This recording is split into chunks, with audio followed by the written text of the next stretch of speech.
भारतीय इंडस्ट्री वो चल रही है इंश्योरेंस इंडस्ट्री के थ्रू।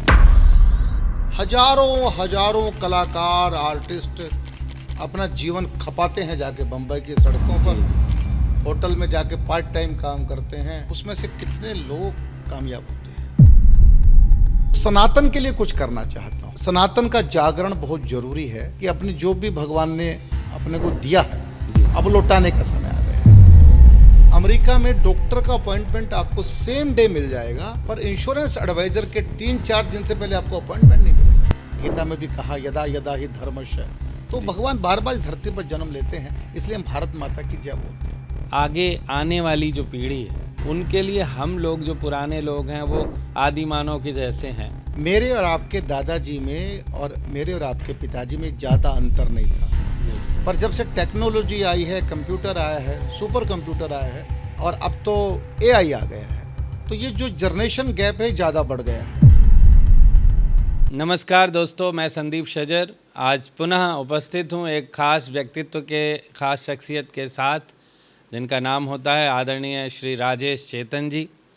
आप अंतर्राष्ट्रीय स्तर के ख्यातिलब्ध कवि और संचालक हैं। आप तमाम समाज सेवी संस्थाओं का नेतृत्व करते हैं, जिनमें प्रमुख रूप से भिवानी परिवार मैत्री संघ के अध्यक्ष हैं, चेतना संस्था के अध्यक्ष हैं और तमाम सामाजिक संस्थाओं को नेतृत्व प्रदान करते हैं। हमारी खुशकिस्मती है, सौभाग्य है कि आज वो हमारे साथ हैं।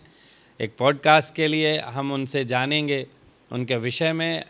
आदरणीय गोविंद गुलशन जी का एक शेर याद आता है कि करीब जाने से चलता है शख्सियत का पता, करीब जाने से चलता है शख्सियत का पता, ज़मीं से चाँद ज़रा सा दिखाई देता है। मैं स्वागत करता हूँ आदरणीय श्री राजेश चेतन जी का। सर बहुत बहुत स्वागत है आज के साक्षात्कार। बहुत बहुत धन्यवाद, बहुत बहुत धन्यवाद। सर मैं सबसे पहला प्रश्न आपसे यही करना चाहता हूँ कि आपका नाम राजेश चेतन है, तो इन दो शब्दों में आपके व्यक्तित्व को यदि परिभाषित करें तो आप राजेश के निकट अधिक हैं या चेतन के निकट अधिक हैं, मैं जानना चाहता हूँ। 30 सेकंड की बात बताना बहुत ज़रूरी है जी संदीप भाई। जी। मेरा बचपन का नाम, मेरा जन्म भिवानी में हुआ, मेरा जन्म पत्री में नाम चेतन है। तो मैं बहुत बीमार हो गया तो एक जैन संत मेरे घर आए जी। उन्होंने मेरे दादाजी को कहा कि बच्चे का नाम बदलो। तो हो सकता है उस समय राजेश खन्ना जी का युग था, जी। वो बहुत लोकप्रिय थे, तो मेरा नाम चेतन से राजेश हो गया। क्या बात है। तो मेरा नाम विद्यालय में राजेश जैन हो गया। जी राजेश जी। लेकिन मेरा घर में, मोहल्ले में, समाज में नाम चेतन ही था। क्या बात है। तो जब मैं कविता के क्षेत्र में 90 के आसपास आया तो मैंने कविता में नाम अपना राजेश चेतन, जी इस नाम से मैं काव्य क्षेत्र में आया। तो आपके सवाल का जवाब ये है कि मैं काव्य क्षेत्र में चेतन शब्द के ज़्यादा नज़दीक अपने आप को महसूस करता हूँ, क्योंकि मेरी कविताओं में राष्ट्र चेतना का भाव रहता है, सनातन चेतना का भाव रहता है। तो मुझे लगता है कि चेतन शब्द के ज़्यादा नज़दीक हूँ मैं। जी जी। आपकी संस्था का भी नाम जैसे चेतना मैंने पढ़ा है। हाँ, तो लेकिन वो चेतना नाम मेरे नाम की वजह से नहीं है, जी वो संयोग कह लीजिए जी कि मेरे मित्रों ने चेतना नाम रख लिया, जी। लेकिन उसका मेरे नाम से कोई लेना देना नहीं है। चेतना संस्था का एक अलग उसका मोटिव है। मोटिव है, जी। एक अलग उद्देश्य है। ऐसा कौन सा घटनाक्रम रहा या कौन सा ऐसा पल रहा कि जिस समय आपको ये महसूस हुआ कि आप कलम उठा सकते हैं, आपकी कविता की आवाज़ समाज की आवाज़ बन सकती है, जो मुहिम आप पूरे विश्व में पताका फहरा रहे हैं कविता की, तो वो कौन सा पल या कौन सी घटना या कौन सा ऐसा क्रम हुआ कि आप इस ओर आए, मैं जानना चाहूँगा। आप 10th क्लास में 10वीं कक्षा में थोड़ी तुकबंदी मैंने आरंभ की। मेरे गांव भिवानी में जहां मेरा जन्म हुआ, उसके 100 किलोमीटर के दायरे में कोई भी कवि सम्मेलन की सूचना अगर मुझे प्राप्त होती तो मैं उसको सुनने जरूर जाता। तो मेरा कवि सम्मेलन परिवार से बचपन से ही रिश्ता बन गया था। मैंने देश के सब बड़े कवियों को धरती पर बैठकर, तरी पर बैठकर सुना है। जी जी। अब हुआ ये कि एक व्यक्तित्व का नाम ले लूँगा, वो जगदीश मित्तल जी हैं, जो कि मेरे गांव में आरएसएस के प्रचारक थे भिवानी में। जी उनको मेरे इस गुण के बारे में पता था कि मैं कुछ कुछ जोड़ तोड़ कविता शब्दों के साथ करता हूँ। तो एक दिन झिंझोली में सूर्या रोशनी का एक फार्म हाउस है, जी उसमें देश के बड़े दिग्गज कवियों को बुला रखा था और कवि सम्मेलन चल रहा था और मैं जनता के बीच में बैठा हुआ था, श्रोता के रूप में। श्रोता के रूप जी में। अचानक माइक से घोषणा होती है कि राजेश चेतन आए और मंच पर विराजमान हो।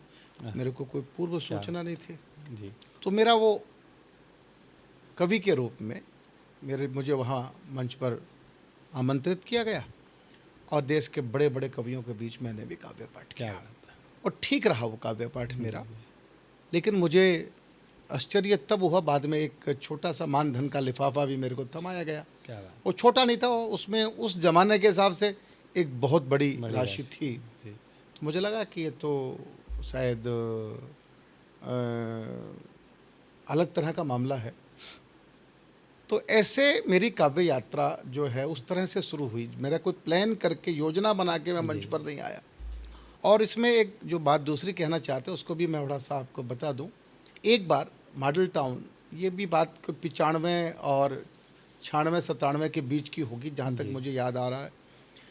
मॉडल टाउन दिल्ली की एक रामलीला में कवि सम्मेलन में मुझे आमंत्रित किया गया।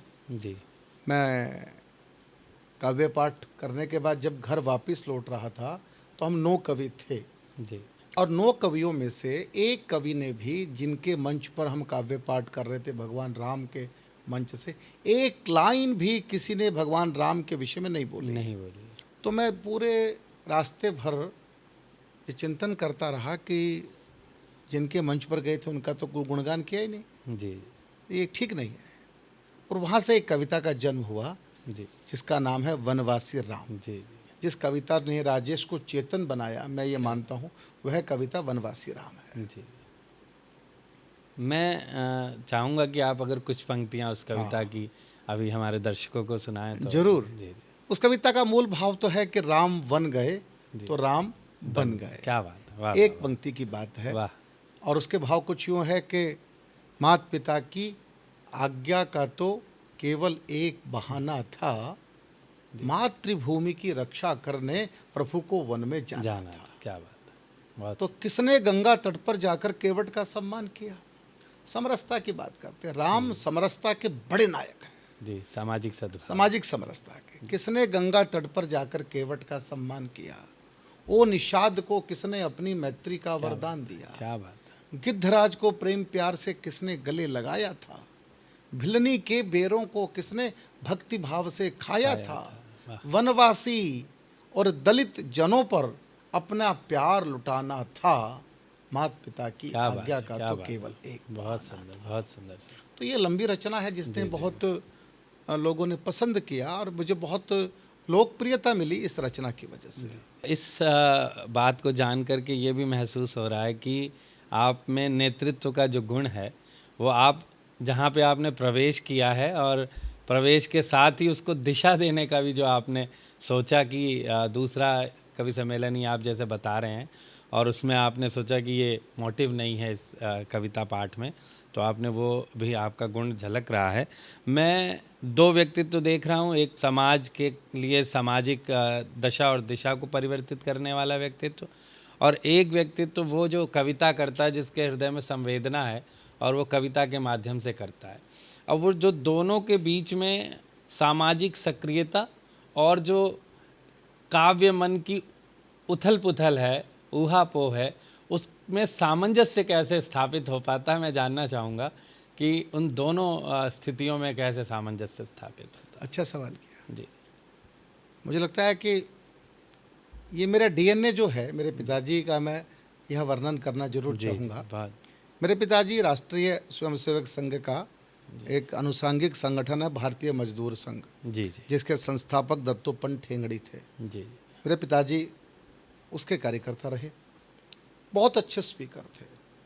भिवानी में संघ का, भाजपा का कोई भी कार्यक्रम होता है, मेरे पिताजी मंच का संचालन करते। ये जो संचालक शब्द मेरे लगा हुआ है मेरे पीछे, ये मेरे पिताजी की देन है। तो मेरे पिताजी की दो खूबियाँ थी। एक तो वो बहुत अच्छे लीडर थे, हजारों मजदूरों का नेतृत्व करते थे, वो मजदूर नेता थे। दूसरे, वो रामचरितमानस के प्रति उनके मन में अगाध श्रद्धा थी। जी वो अपनी ड्यूटी के बाद कहीं ना कहीं जाते, उन्होंने अखंड रामायण पाठ के मंडल बना रखे थे, जी तो वहाँ जाके अखंड रामायण का पाठ करते। बहुत अच्छा राम चौपाइयाँ पढ़ते थे मेरे पिताजी। तो वो मजदूर नेता भी थे और कवि तो नहीं थे, पर रामचरितमानस के बड़े साधक थे, वो काव्य प्रेमी थे। काव्य प्रेमी थे। जी तो मेरे जीवन में ये जो दो बातें हैं जो आपने कह रहे हैं, जी। एक सामाजिक कार्यकर्ता के रूप में, एक कलाकार के रूप में, जी। ये दोनों मेरे पिताजी से मुझे मिले हैं डीएनए में। विरासत। और ये जो मैं कह सकता हूँ कि इसमें कोई बहुत बहुत कठिनाई नहीं है। जी जब विविध रूपों में हम काम करते हैं, जब मैं इंश्योरेंस की चर्चा किसी से करता हूँ तो उस समय मैं मार्केटिंग की बात करता हूँ। जी जी जब मैं सामाजिक कार्यकर्ता हूँ तो जो संघ ने मुझे सिखाया है समाज का काम करना, मेरी जो ट्रेनिंग हुई है, मैं ये मानता हूँ कि प्रधानमंत्री नरेंद्र मोदी जी का ट्रेनिंग सॉफ्टवेयर और राजेश चेतन का ट्रेनिंग सॉफ्टवेयर एक ही है। क्या मैं डॉक्टर हेडगेवार यूनिवर्सिटी का छात्र हूँ और वो भी डॉक्टर हेडगेवार यूनिवर्सिटी के छात्र हैं। तो वो सामाजिक काम मैंने वहाँ से सीखा। और जब मैं कलम उठाता हूँ तो मैं संवेदनशीलता के साथ कविताएं लिखता हूँ, जी और जब माइक पर होता हूँ तो फिर वो जो मेरे अंदर एक वक्ता वाला गुण है, जो संचालन वाला गुण है, फिर मैं वहाँ अपना काव्य पाठ करता हूँ। तो इन सब चीज़ों में कोई द्वंद्व नहीं है, जी जी सब अपने अपने मोर्चे पे सब काम हो जाते हैं, इसमें कोई बहुत कठिनाई नहीं है संदीप जी। जी। आप जिस तरीके से मैं आपको अभी समझ पा रहा हूँ, तो आपके जो विभिन्न पहलू हैं व्यक्तित्व के, उनमें मैनेजमेंट आप बहुत बेहतरीन तरीके से कर पा रहे हैं। ये एक विशेषता मुझे नज़र आ रही है कि आप बहुत अच्छे प्रबंधक हैं और तमाम चीज़ों को कैसे सामंजस्य स्थापित किया जाए वो बखूबी आप कर रहे हैं, ऐसा सारी दुनिया देख भी रही है। मैं एक और सवाल ये आपसे जानना चाहूँगा, इसका जवाब जानना चाहूँगा कि जब सामाजिक क्षेत्र में आप होते हैं तो ज़मीनी स्तर पर क्या कठिनाइयाँ आती हैं और उनका सामना करना पड़ता है और उनसे किस तरीके से उबरा जा सकता है, आप अगर बताएं दर्शकों को। ये समाज जो अपना सनातन हिंदू समाज है, जी ये भारत का समाज है, इसका सामाजिक काम करने का स्वभाव कुछ कम है। जी और आपने ये भी नोट किया होगा कि जो भी सामाजिक संस्था हो, बड़े से बड़ी सामाजिक संस्था को देख लेना, उसका संचालन करने में 3-4 लोग ही मिलेंगे आपको। जी टीम बहुत लंबी होगी, 20, 30, 50, 60, 70 लोग होंगे, पर संस्था का सक्रिय फ्रंट पे आगे करने वाले 4-5 लोग होंगे। कोई भी उदाहरण दे के आप देख लेना। तो निश्चित रूप से हम ये समझें कि समाज में सब व्यक्ति सामाजिक कार्यों के लिए समय निकालेंगे, ये संभव नहीं है। जी मैं तो ये कहता हूँ, जो जितना सहयोग कर दे, जो जितना दे दे, जी उसको स्वीकार कर लो, मुस्कान के साथ, क्या बात। स्माइल के साथ में। क्या बात। यही मेरा मंत्र है। तो किसी के पास भगवान ने धन दिया है तो वो धन की कुछ सपोर्ट करता है, कोई थोड़ा बहुत समय लगाता है, जी कोई अपनी कला को लगाता है, कोई साधनों को लगाता है। तो जिससे जो मिल जाए जी वो लेके उसका धन्यवाद बोलने का स्वभाव है मेरा, और इसी वजह से मैं ग्राउंड लेवल पे आराम से काम कर लेता हूँ। चुनौतियाँ तो हमेशा रहेंगी ही, जी पर वो ऊपर वाला जो परमपिता परमात्मा है, जब हम उसका काम करते हैं, अपना काम नहीं करते हैं, जी काम उसी का है। जी जी जब हम समाज के लिए, माध्यम है हम लोग। समाज का काम करता है, मैं हनुमान जी वाला काम है जी जी कि विद्यावान गुणी अति चातुर, राम काज कर करिबे बेको को आतुर। क्या बात। तो राम के काज के लिए जब आप निकलेंगे तो ये चुनौतियां स्वतः ठीक हो जाती है, उनका रास्ता निकल जाता है, उनका मार्ग निकल जाता है। जी सर, इससे पहले कि अगला प्रश्न मैं आपके समक्ष रखूं, मैं चाहूँगा कोई एक कविता का टुकड़ा आप अगर दर्शकों को सुनाएं तो। हाँ, मैं जरूर सुनाता हूँ। जी एक छंद सुनाता हूँ। जी जी स्वागत सर। विदेशी वस्तुओं की होली आपने जलाई बापू, आहा हमको विदेशी माल सबसे ही प्यारा है। आहा क्या बात चरखा तो भारत में घायल सा दिखता है, है। आहा खादी हुई नेताओं के वोट का सहारा है। वाह वाह वाह। अंग्रेजी अंग्रेजी हर ओर अंग्रेजी, हिंदी से तो कर लिया हमने किनारा है। क्या बात है। गोडसे की गोली से मरा था गांधी का शरीर, गांधीवादियों ने गांधी आत्मा को मारा। क्या बात है। वाह वाह वाह वाह वाह वाह। तो मुझे ये लगता है कि भारत में गांधी जी के नाम को तो लोगों ने बहुत भुनाया है, परंतु गांधी के आदर्शों को स्वीकार नहीं किया। जो गांधी के नाम लेके घूम रहे हैं देश में, गांधी का झंडा उठा के चलते हैं। गांधी क्या चाहते थे, गांधी का दर्शन क्या है, गांधी का विचार क्या है, हमने उसकी हत्या की है इस देश के अंदर। सर बहुत ही अच्छे तरीके से आप सवालों के जवाब देते जा रहे हैं और मेरी जो उत्सुकता बढ़ती जा रही है आपके व्यक्तित्व को जानने के लिए। जी। मैं एक प्रश्न आपसे ये पूछना चाहता हूँ कि आप इतनी सारी संस्थाओं के लिए कार्य करते हैं और काव्य क्षेत्र में भी कार्य कर रहे हैं, तो आपकी भविष्य की क्या योजनाएं हैं, जो अगर वो आप चाहें बताना दर्शकों को कि आप आगे आगामी भविष्य में आपके मन में क्या समाज सेवा को लेकर, कविता को लेकर क्या योजनाएं चल रही हैं? बहुत अच्छा सवाल किया। देखिए, मैं अभी 60 में प्रवेश किया है मैंने 8 अगस्त को। जी तो अपने यहाँ तो कहा गया है कि 4 आश्रम है। जी पहले ब्रह्मचर्य आश्रम है, फिर गृहस्थ है, जी। फिर वानप्रस्थ और फिर वानप्रस्थ। संन्यास है। जी जी तो अब मैं वानप्रस्थ की तरफ आ रहा हूँ। जी बच्चों का जो मेरे ऊपर एक दायित्व था, बच्चे बहुत अच्छा योग्य कार्य कर रहे हैं। एक insurance company, insurance broking company चला रहे हैं, वो जी। एक्सल काम कर रहे हैं। अरे वाह, क्या बात। तो मैंने अपने आप को, जो मैंने 35 साल इंश्योरेंस का काम किया, उससे अपने आप को निकाल लिया है। जी अब मैं पूरी तरह से सामाजिक कामों में लगा रहता हूँ। भिवानी परिवार मैत्री संघ है, चेतना है, जी। संस्कार भारती है, जी। अग्रवाल मित्र परिषद है, क्या बात FPRT है, फाइनेंशियल प्रोफेशनल राउंड टेबल, इन सब संस्थाओं का मैं प्रेसिडेंट हूँ। क्या बात तो मैं सामाजिक रूप से लगभग दिन का मेरा 14-15 घंटे सामाजिक कामों में ही। वही मैं सोच रहा था कि इतनी सारी संस्थाओं को नेतृत्व देना और गाइडेंस देना, समय का अभाव कभी महसूस होता नहीं है? होता। इसमें क्या है, बहुत बड़ा कारण ये है संदीप भैया कि टीम बिल्डिंग, इसका मैं मास्टर हूँ, कैसे जी। टीम बनाई जाए। जी जैसे कोई रंगकर्मी जो नाटक करता है, वो कास्टिंग करता है, ये रोल ये इसका लेगा। ये कोई रामायण के ऊपर नाटक कर रहा है तो वो तय करता है, राम का पात्र ये निभाएंगे, लक्ष्मण का ये निभाएंगे, सीता का पात्र ये निभाएंगे।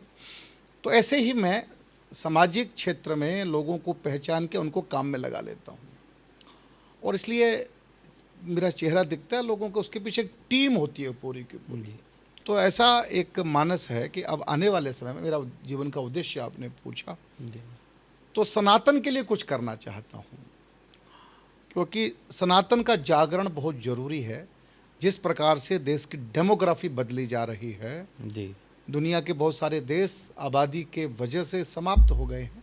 जी भारत को सनातन के भाव को जगाना पड़ेगा। जी प्रधानमंत्री भी बोल रहे हैं कि डेमोग्राफी देश की बदल रही है, चिंता का कारण है। जी तो जो जीवन का जो समय बचा, उद्देश्य एक ही है कि अपने जो भी भगवान ने अपने को दिया है, जी अब लौटाने का समय आ गया है। क्या बात है। तो लौटाने के अंदर वो काव्य के माध्यम से, सामाजिक चेतना के माध्यम से, दूसरे सेवा के प्रोजेक्ट के माध्यम से उसको समाज को लौटाया जाए और सनातन चेतना के लिए काम किया जाए। आगे जीवन का अब यही उद्देश्य बचा है। जी, फिर वही निवेदन की एक छोटी सी कविता का टुकड़ा कोई हाँ, अच्छा, हम जिस देश में पैदा हुए, जी वो देश नहीं, एक विचार है। भारत कोई देश नहीं है। जी जहाँ कहीं भी भारत का विचार है, वहाँ भारत है। क्या बात। भारत अमेरिका में भी हो सकता है, भारत क्या इंग्लैंड बात, में भी हो क्या सकता है, भारत फ्रांस में भी हो सकता है।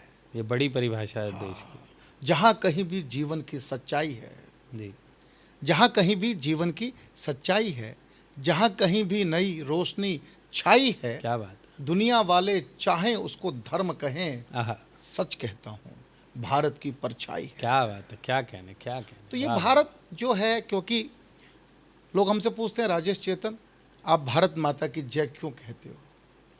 तो मैं ये कहा करता हूँ कि भारत माँ की जय इसलिए बोलते हैं, जब जब परम पिता परमात्मा को धरती पर आने का मन होता है, जी सारी दुनिया में एक ही धरती उसने चुन रखी है, भारत की, जी, जहाँ पर वो जन्म लेता है। क्या कहने, क्या कहने। इसलिए इस देश में बार बार गीता में भी कहा, यदा यदा ही धर्मस्य।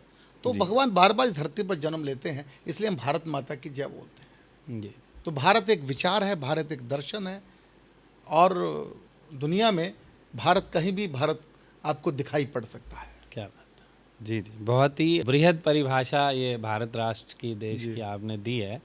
और कई बार नई आने वाली पीढ़ी जो है वो जो वास्तविक परिभाषा उसको भी नहीं समझती है और इतनी विस्तृत परिभाषा तक पहुंचने में उनको जानकारी का अभाव दिखाई देता है। मेरा अगला प्रश्न आपसे ये है कि आगे आने वाली जो पीढ़ी है, मैं कई बार मुझे भी महसूस होता है कि आजकल जो जनरेशन्स आ रही हैं वो अपने को कोई जेन जी बोलता है, कोई जेन एक्स जनरेशन बोलता है। उनके लिए हम लोग जो पुराने लोग हैं वो आदिमानव के जैसे हैं। तो उस आने वाली पीढ़ी के लिए आपकी तरफ से क्या सलाह हो सकती है, क्या गाइडेंस मार्गदर्शन हो सकता है कि जिससे नवाचार को साथ में लेकर के पुरानी सांस्कृतिक परंपराओं का जो संस्कार हैं उनके, वो उन तक भी पहुंच सकें? और नवाचार तो आवश्यक है ही, तो उस जनरेशन में और आपकी जनरेशन के गैप को भरने के लिए आप क्या सलाह देंगे? कुछ ऐसा एक छोटी सी कहानी सुना जी, इस बात को उत्तर देने के लिए। मेरे और आपके दादाजी में और मेरे और आपके पिताजी में ज़्यादा अंतर नहीं था जी, हमारे पिताजी में और हम में भी कुछ ज़्यादा अंतर नहीं है। पर जब से टेक्नोलॉजी आई है, कंप्यूटर आया है, सुपर कंप्यूटर आया है और अब तो एआई आ गया है, तो ये जो जनरेशन गैप है ज़्यादा बढ़ गया है। जी, कहानी कुछ यूँ है कि आकाश में हवाई जहाज़ और रॉकेट दोनों उड़ रहे थे। जी, एक समय ऐसा आया कि दोनों साथ साथ उड़ने लगे।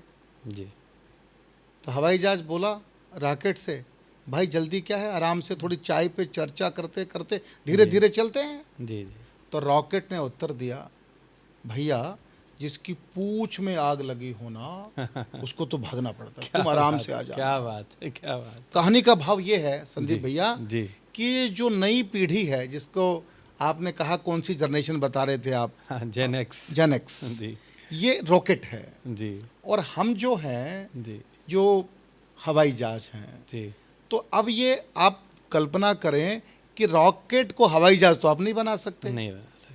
तो हमको जो हमारी पीढ़ी के लोग हैं उनको खुद को रॉकेट बनाना पड़ेगा। जी, रॉकेट बनाना पड़ेगा तो अपनी पूंछ में आग लगाना पड़ेगा, तब आप अपने बालक को पकड़ पाओगे, नहीं तो वो भाग जाएगा छोड़कर। जी, जी, अब ये कहने से काम नहीं चलेगा, मुझे तो मोबाइल में 2 ही बटन पता है, एक फ़ोन मिलाने का और एक फ़ोन काटने का, इससे काम नहीं चलेगा। जी, जी, आपको भी अपने आप को अपग्रेड करना पड़ेगा, अपडेट करना पड़ेगा, जी, तब आप नई पीढ़ी से संवाद कर पाओगे। तो मैं ये कहना चाहता हूँ इस विषय में, नई पीढ़ी खराब नहीं है, जी, जी, लेकिन उसका जो रोल मॉडल था, जिसकी तरफ वो देख रहा था, जी, जो उसके पिताजी, जो उसके चाचा, जो उसके दादा, वो जो रोल मॉडल देख रहा था, उसने उस रोल मॉडल को जैसा चाहिए था वैसा दिखाई नहीं पड़ा। जी, तो मुझे ऐसा लगता है कि हमको अब बदलने का समय आ रहा है। जी, जी, नई पीढ़ी बहुत अच्छा है, वही नई पीढ़ी है भारत की जो दुनिया में धूम मचा रखी है। क्या बात। अमेरिका के अंदर वही नई पीढ़ी है आपके भारत की जो सारे कंप्यूटर इंडस्ट्री पे छाई हुई है। जी, जी, बिल्कुल। अमेरिका में वही पीढ़ी आपकी भारत की है, 5 लाख डॉक्टर आपने अमेरिका को दे दिए हैं। क्या बात। वही आपकी भारत की पीढ़ी है, 35% जो है साइंटिस्ट आपने नासा में बिठा दिए जाके भारत के। क्या बात। वो नई पीढ़ी तो है, और कहाँ से आए हैं वे लोग? बिल्कुल, बिल्कुल। आज अमेरिका के अंदर बड़ा भारी कंट्रीब्यूशन जो है भारत की पीढ़ी का है। जी, मैंने तो कविता में कहा भी था, 2 शब्द मैं सुना देता कुछ हूँ, पंक्तियां हो जाएं। विश्व जीतने वाला घोड़ा हमने ही तो छोड़ा है, क्या बात है, परमाणु से हमने जग को मैत्री युग से जोड़ा है, क्या बात। अमेरिका भी हमको अपने घर पर आज बुलाता है, चीन हमारे घर पर आकर समझौता कर जाता है, अपने डॉक्टर वैज्ञानिक तो दुनिया भर में छाए हैं, वाह, कंप्यूटर में हमने जग में कीर्तिमान बनाए हैं, क्या कहने। और विश्व जीतकर जिस दिन भारतवासी घर पर आएंगे, अश्वमेघ यज्ञ पूर्ण होगा, गीत खुशी के गाएंगे, वाह। उस दिन अपने भारत भू पर नई दिवाली आएगी, उस दिन भारत माता जग में वंदनिया कहलाएगी। क्या बात। मैं उस दिन के इंतजार में दीपक रोज जलाता हूँ, कब आएंगे राम लौट कर घर घर अलग जगाता हूँ, क्या कहने। राम लखन तुम नव भारत के जग को ये बतलाना है, और भारत के गौरव का झंडा दुनिया में लहराना। क्या कहने सर, वाह वाह वाह। सर अगला प्रश्न मेरे मन में ये आ रहा है कि जो युवा वर्ग है, जैसा अभी चर्चा हुई हमारी, तो कुछ युवा वर्ग ऐसे हैं जो लेखन के क्षेत्र में, कविता के क्षेत्र में या मंचीय प्रस्तुति के क्षेत्र में आना चाहते हैं, और या ऐसा आप जैसे बड़े लोगों को देख करके उनके मन में उत्साह आता है, तो उनको आप क्या सलाह देना चाहेंगे? और दूसरा इसी के साथ जुड़ा हुआ प्रश्न ये है कि जो समाज के क्षेत्र में आपने काम किया और आगामी जीवन में करना चाह रहे हैं, तो उस क्षेत्र में युवा वर्ग भी आजकल सोशल वर्क के ज़रिए आता है और पढ़ लिख करके भी आ रहा है समाज सेवा के एजुकेशन के ज़रिए, तो उनको आप क्या सलाह देना चाहेंगे? उनका रास्ता कैसे सुगम हो सकता है आपके अनुभव के आधार पर? तो मैं चाहूँगा कि युवाओं के लिए आप थोड़ा मार्गदर्शन करें। बहुत अच्छा सवाल है संदीप भाई।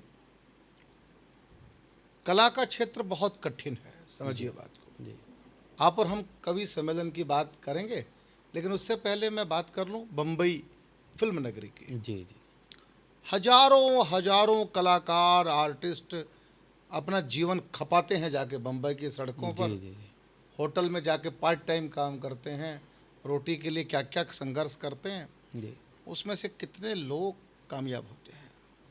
तो ये एक उदाहरण मैंने आपको। अभी बात कर लेते हैं कवि सम्मेलन जी की।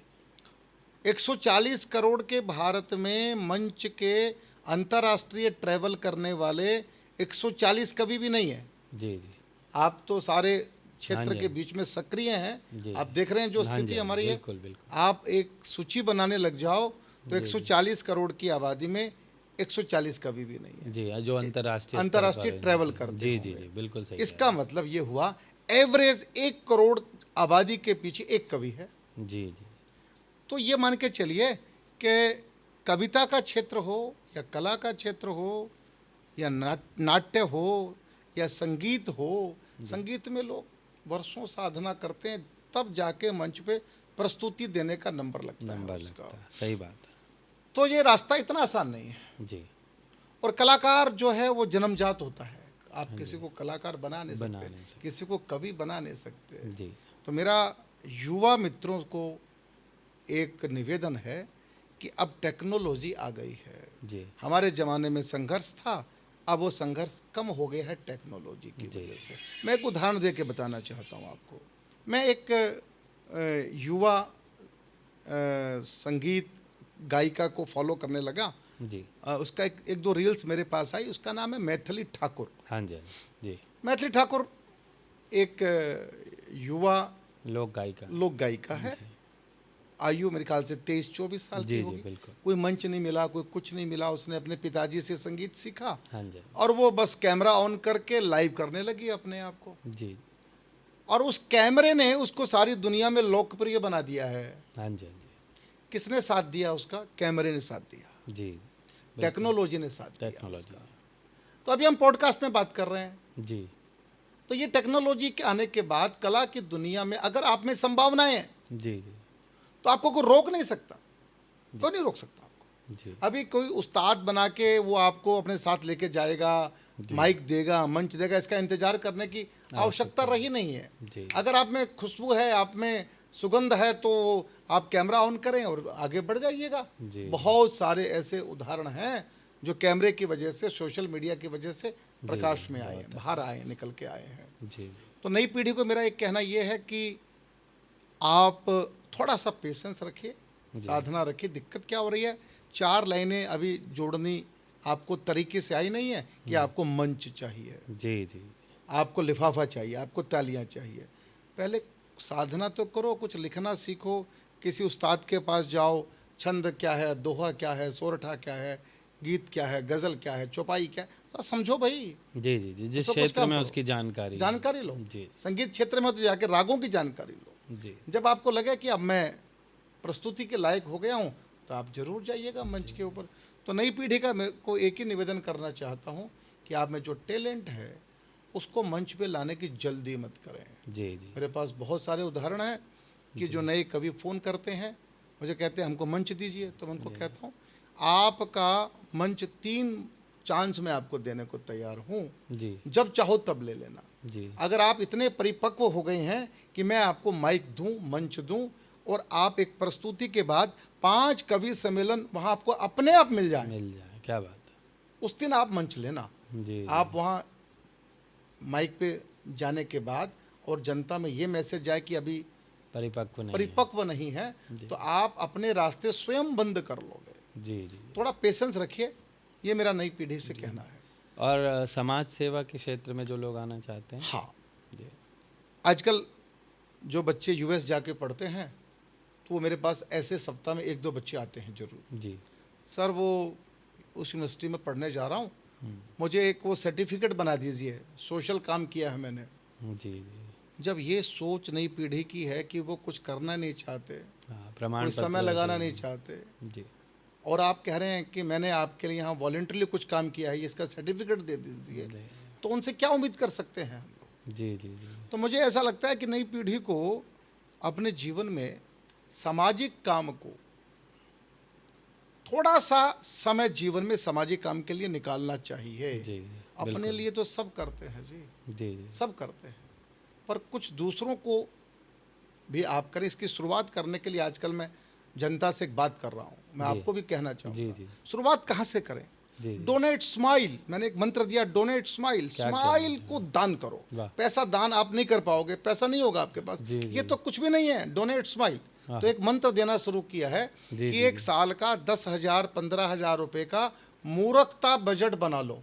10-15,000 रुपये अफोर्ड करना किसी के लिए कोई बड़ी बात बड़ी नहीं बात है। नहीं, सही बात। क्या होगा 10-15,000 रुपये से? शुरुआत कहाँ से करें सामाजिक काम की? डोनेट स्माइल कहाँ से करें? छोटे छोटे लोगों से बार्गेनिंग करना बंद करो। जी रिक्शा वाले को 10-5 रुपए के लिए बार्गेनिंग मत करो। क्या बात आपने उसको 10 रुपए फालतू दिए, उसके चेहरे पे मुस्कान आएगी। क्या बात।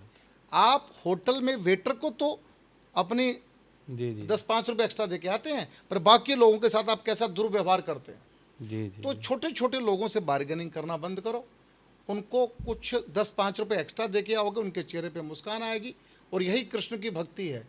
क्या बात। आपने देखा होगा भगवान श्री कृष्ण मंदिर की किसी मुहूर्त में देख लीजिए, मुस्कान के साथ बैठे हैं, स्माइल। जी तो जी। लोगों को मुस्कान बांटना शुरू करो, डोनेट स्माइल, इस भाव के साथ यात्रा शुरू करो। और जब ये भाव में आप आ जाएंगे तो सामाजिक काम के लिए, मैं झुग्गी में जाके, जी जी मैं किसी विद्यालय में जाके, मैं किसी अनाथ आश्रम में जाके, मैं किसी वृद्धाश्रम में जाके कुछ चेहरों पर को मुस्कान दे सकता हूँ क्या क्या? बात, क्या इस बात। भाव के साथ नई पीढ़ी अगर जुड़ेगी एक नारे के साथ, डोनेट स्माइल, क्या बात। और शाम तक हिसाब लगाओ कि आज मैंने कितने चेहरों को रुलाया, कितने चेहरों को हंसाया। क्या बात। दो तरह के लोग होते हैं संदीप भैया, जी एक संसार में रुलाने का काम करते हैं, जी। एक हंसाने का काम करते जी। हैं। आप देखें कुछ घरों में वो ऐसे लोग होते हैं, उनके घर में काम वाली आएगी तो उसको रुलाएंगे, अखबार वाला आएगा तो उसको रुलाएंगे, ड्राइवर आएगा तो उसको रुलाएंगे, सारा दिन कलेश कलेश कलेश करते रहते हैं। इसको थोड़ा छोड़कर और डोनेट स्माइल करें। और एक ही लाइन है इसमें तो संदीप भैया कहने की, रिश्तों में रहना है तो सहना है, आह, बस यही जीवन है। क्या बात है, क्या बात है। यानी सहनशीलता हमारे अंदर हो, धैर्य हो। हाँ। और ये तो आपने बिल्कुल मंत्र सूत्र रूप में मंत्र दिया कि डोनेट स्माइल, मुस्कुराहट बांटते चले। जी जी। मैं चाहूँगा कि कुछ पंक्तियाँ भी साथ साथ आप हमारे दर्शकों को। हाँ, मैं कुछ पंक्तियाँ आपको सुनाना चाहता हूँ। हिरण्याकश्यप कब तक लेंगे अग्नि परीक्षा प्रहलादों की। क्या बात है। जो हालात चल रहे हैं दुनिया के, जी विश्व युद्ध की तरफ दुनिया जा रही है, जी जी ऐसे में भारत की परीक्षा लोग लेना चाहते हैं, टैरिफ के नाम पे क्या क्या हो रहा है, तब मैं बोलना चाहता हूँ। जी जी। हिरण्याकश्यप कब तक लेंगे अग्नि परीक्षा प्रहलादों की, अग्नि परीक्षा कब तक होगी सीता माँ के संतापों की, आह, द्रोण अंगूठा एकलव्य को कब क्या तक और कहने, काटना क्या कहने, होगा, क्या कहना। कब तक राम भेजकर वन में रावण हमें मारना होगा, वाह।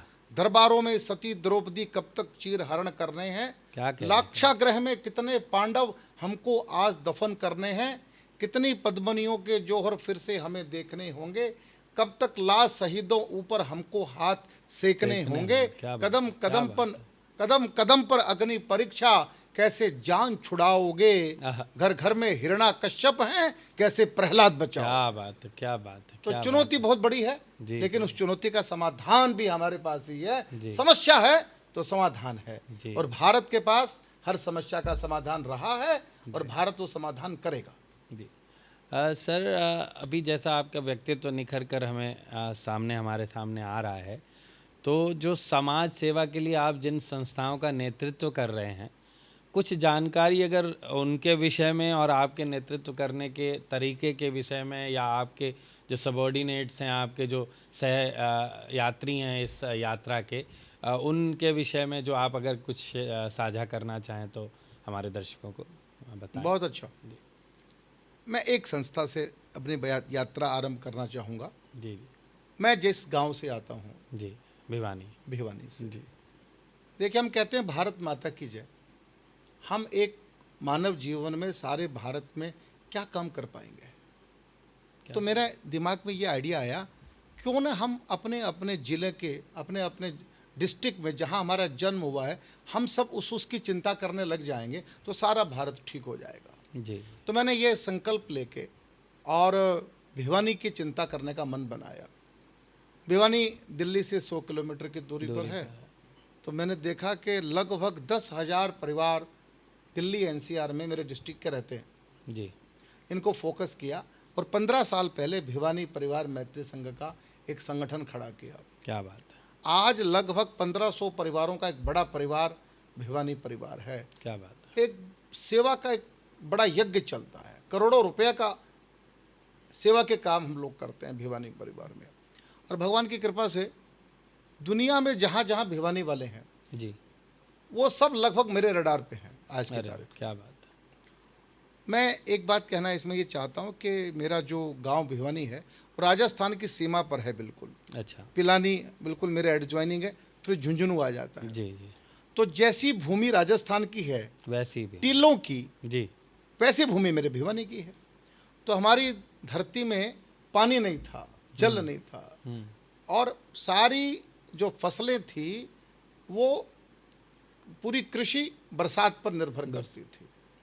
तो इसलिए हमारे भिवानी के जो उद्यमी थे, किसान थे, जी, वो भिवानी से निकलकर उन्होंने सारे भारत में जगह जगह पर। बिजनेस स्थापना की। जी। अभी मैं उदाहरण देता हूँ, 3 दिन पहले लॉर्ड स्वराज पाल लंदन में उन्होंने अंतिम सांस ली है 94 की आयु में। जी, जी, आपको नहीं पता होगा संदीप भैया, जी, लॉर्ड स्वराज पाल का जन्म कहाँ हुआ?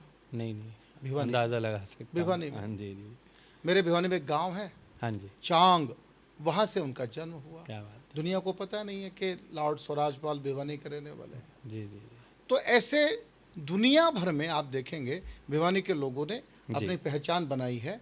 और भिवानी परिवार मैत्री संघ में हम इन सब लोगों को जी, जी, अपने परिवार के साथ जोड़ के रखते हैं और एक अच्छा भाव जगाते हैं कि आपने बहुत पैसा कमाया है, आप अपने गांव के लिए भी कुछ करें। मैं एक उदाहरण देके बताता हूँ। जी, हमारा एक जिंदल परिवार है भिवानी का, हाँ जी, उसने अपने गांव में चमत्कार किया। उसने अपने गांव में करोड़ों रुपया लगाए और अपने गांव का नाम है सुई, जी, आदर्श गांव बनाया। अच्छा, और ऐसा जबरदस्त गांव बनाया उसने अपना। गांव की सड़कें बदल दी, गांव के अंदर वाईफाई कनेक्शन लग गए, वो गांव का मंदिर बदल दिया। वाह, मतलब करोड़ों करोड़ों रुपया खर्च किए। और जब ये सूचना राष्ट्रपति भवन तक पहुंची कि कोई एक ऐसा सेठ है जिंदल परिवार जिसने अपने गांव का कायाकल्प कर दिया और हरियाणा का पहला आदर्श गांव बना है जिसमें 1 रुपया भी सरकार के खजाने से खर्च नहीं किया गया, तो उस समय के माननीय राष्ट्रपति रामनाथ कोविंद जी स्वयं चल के भिवानी पहुंचे और कहा कि इस गांव का लोकार्पण मैं करूंगा। क्या बात। तो ऐसे भिवानी के परंपरा है कि भिवानी के लोग जो हैं वो अपने गांव के लिए, अपने ज़िले के लिए कुछ देने का भाव रखते हैं। और भिवानी परिवार मैत्री संघ के माध्यम से मैं इस भाव को जगाने का काम करता रहता हूँ। क्या बात। सर, मैंने जैसा अभी तक आपको समझा है, आपने एक काम तो ये किया कि लोगों को एकत्र किया, इकट्ठा किया, और उसके बाद आपने ये सामाजिक संस्थाओं के माध्यम से उनको पोषित भी किया कि उनको किस तरीके से फीड किया जाए, किस तरीके से आगे बढ़ाया जाए। और एक गुण आपका और उसमें जुड़ता है कि आपने उनको सुरक्षा प्रदान भी की कि वो अन्य चिंताओं से मुक्त होकर के समाज के लिए कुछ कर सकें। तो वो व्यक्तित्व आपका बीमा क्षेत्र का व्यक्तित्व निखर कर आता है। और मैं समझता हूँ कि आप जिस स्तर पर बीमा का काम आपके द्वारा किया गया है वो एक सराहनीय कार्य है। तो मैं चाहूँगा उस क्षेत्र के बारे में भी आप थोड़ी जानकारी दर्शकों को दें। बहुत अच्छा सवाल है जी। मैं इंश्योरेंस इंडस्ट्री में 1979 में मैंने प्रवेश किया जी, as a part time LIC agent. जी, उस समय मेरा एक छोटा मोटा बिजनेस भी था अपने भाई के साथ में, लेकिन मैं कुछ समय बिजनेस में दिया करता, कुछ समय भाई के साथ था और कुछ समय LIC का काम करता था। 2000 में मैंने निर्णय लिया कि अब मैं बिजनेस नहीं करूंगा, फुल टाइम LIC करूंगा और कवि सम्मेलन करूंगा। जी, तो 2000 से मेरी यात्रा पूर्णतः आज तक इंश्योरेंस के बिजनेस में चल रही है। और मैंने इंश्योरेंस के बिजनेस को जितना समझा, जी जी मुझे एक घटना आपको सुनाता हूँ। मैंने एक ट्रेलर मास्टर का इंश्योरेंस किया। जी ये बात 97-98 के आसपास की कर रहा हूँ। तो LIC का एक प्लान मैंने उसको दिया, 5-6 लाख रुपए की पॉलिसी थी। पॉलिसी लेने के 1.5 साल के बाद एक दुर्घटना में उनकी डेथ हो गई। मैंने एफर्ट लगा के वो क्लेम का उनका सेटलमेंट करवाया, हम्म, और क्लेम का चेक लेके जब मैं उनके घर पहुंचा, जी तो वो परिवार के बीच में जैसे कोई भगवान उतर के आ गया हो धरती पर, कोई देवता उतर के आ गया हो। उनके बच्चों की आंखों में मैंने वो चमक देखी। जी तो मुझे लगा कि ये जो बिज़नेस है इंश्योरेंस का, इसको लोगों ने हल्के में लिया है। संदीप भाई, मैं बताना चाहता हूँ कि भारत में जो इंश्योरेंस एडवाइज़र है, वो उसका वो मान सम्मान नहीं है। मैं US रहा, अमेरिका में रहा, मैं जी 2 महीने मैंने देखा।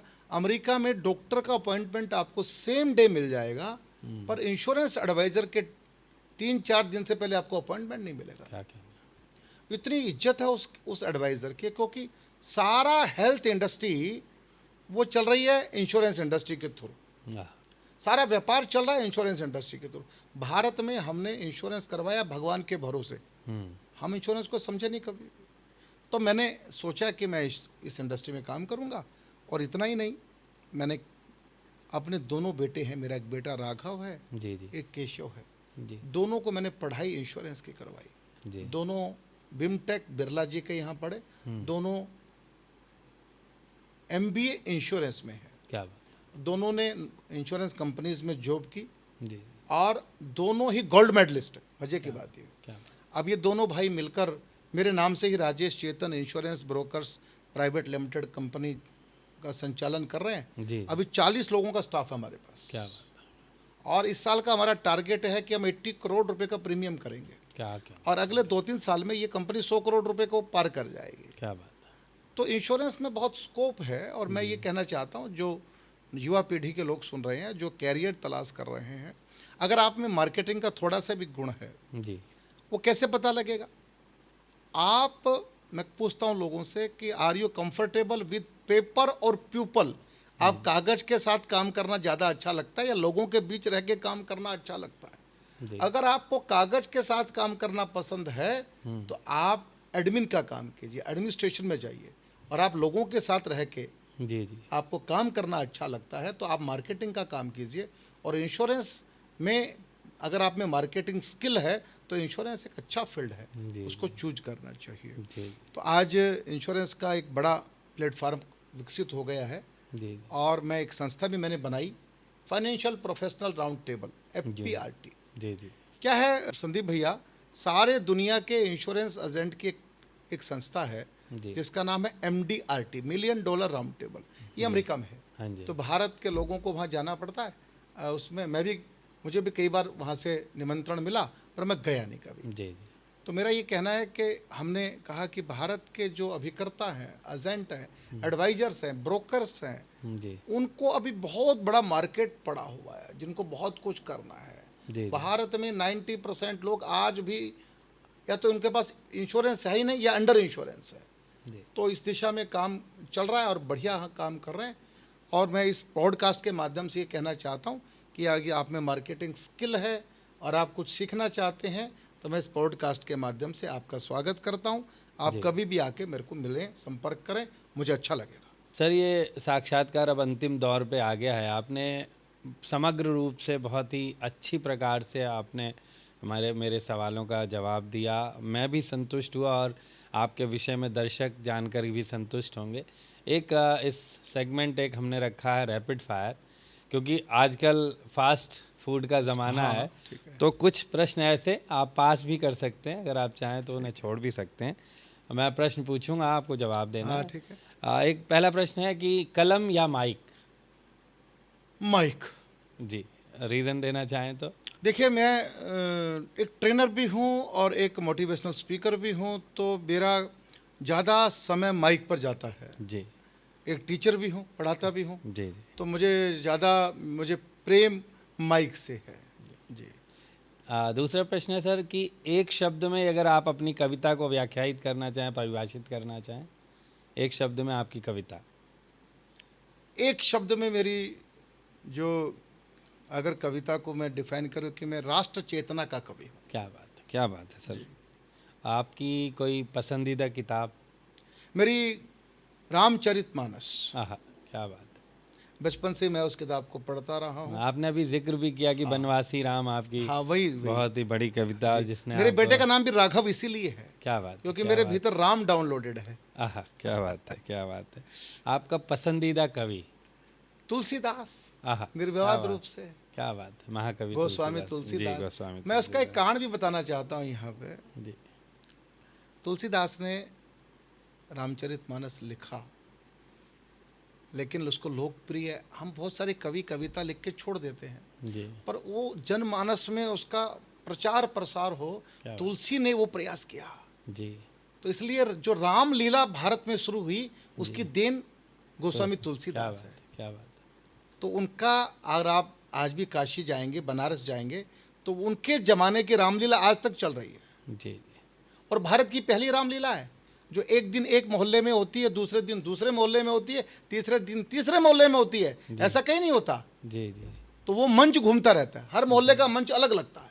क्या बात। इसलिए तुलसीदास ने जो काम किया है भारत में राष्ट्र चेतना के लिए, राम और राष्ट्र एक ही है मेरी नज़रों में। जी। तो उन्होंने जो राम को भारत में रामचरितमानस के माध्यम से जो एक स्थान मिला है। जी जी, ये प्रश्न तो आपके कवि व्यक्तित्व के लिए थे। जो आपका दूसरा व्यक्तित्व है समाज सुधारक, समाज सेवी का, मैं उस व्यक्तित्व से जुड़े हुए कुछ प्रश्न पूछना चाहूँगा। पूछिए।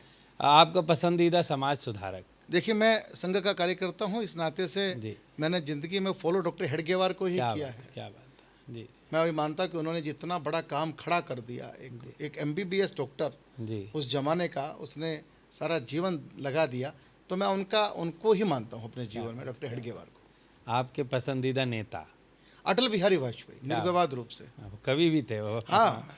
जी जी, बहुत ही अच्छे तरीके से आपने मेरे प्रश्नों के उत्तर दिए हैं और मुझे भी आपको पहले से परिचित होने के साथ साथ आज इस पॉडकास्ट के ज़रिए, इस साक्षात्कार के ज़रिए आपके बहुत ही व्यक्तित्व की बड़ी गहराई को समझने का अवसर प्राप्त हुआ। आपका व्यक्तित्व किस तरीके से बहुमुखी है और जो मैंने शुरुआत में भी बात की थी कि करीब जाने से चलता है शख्सियत का पता, तो आपके व्यक्तित्व को आज हमने बहुत ही अच्छी तरीके से जाना है। लेकिन मुझे लगता है अभी भी बहुत कुछ जानना बाकी है। तो फिर कभी ऐसा समय आएगा कि आपके साथ फिर रूबरू होने का मौका मिलेगा।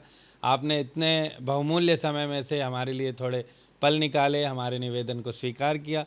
मैं आपका बहुत बहुत आभारी हूँ, बहुत बहुत धन्यवाद करता हूँ। बहुत बहुत धन्यवाद।